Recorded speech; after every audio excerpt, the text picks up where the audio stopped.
Dans le laboratoire de l'Institut des sciences de l'évolution, Manon, doctorante, fait partie depuis 3 ans de l'équipe de recherche qui travaille sur les moustiques et notamment sur le Culex pipiens. J'ai disséqué des moustiques pour récupérer leurs testicules et j'ai extrait l'ADN de ces moustiques. Et maintenant, je vais amplifier, donc c'est-à-dire créer artificiellement ce gène, en fait le reproduire à l'identique plein de fois pour ensuite pouvoir voir ce qu'il y a en fait dans l'ADN de ces moustiques. Leur mission, expliquer les bases de la stérilité entre un moustique mâle et sa femelle. L'équipe a découvert que ce mécanisme repose non pas sur le génome des mâles, mais sur celui de bactéries qui habitent les cellules de leurs testicules.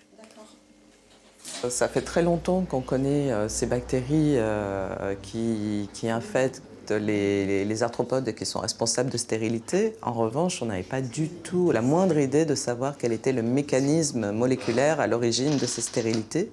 Et le fait d'avoir découvert les gènes va permettre de faciliter l'utilisation de ces bactéries sur les moustiques.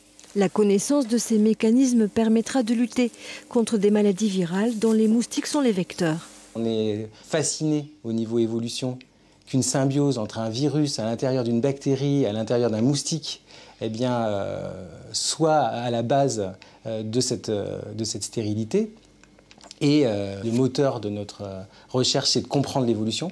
Mais en plus, quand cette évolution, elle s'applique à la société et qu'en plus elle peut apporter des réponses à la société, on est encore plus heureux. Une fois publiés, ces résultats ouvrent des perspectives prometteuses pour diminuer le rôle des moustiques dans la propagation des virus tels que Zika, chikungunya ou dengue. Ce spécimen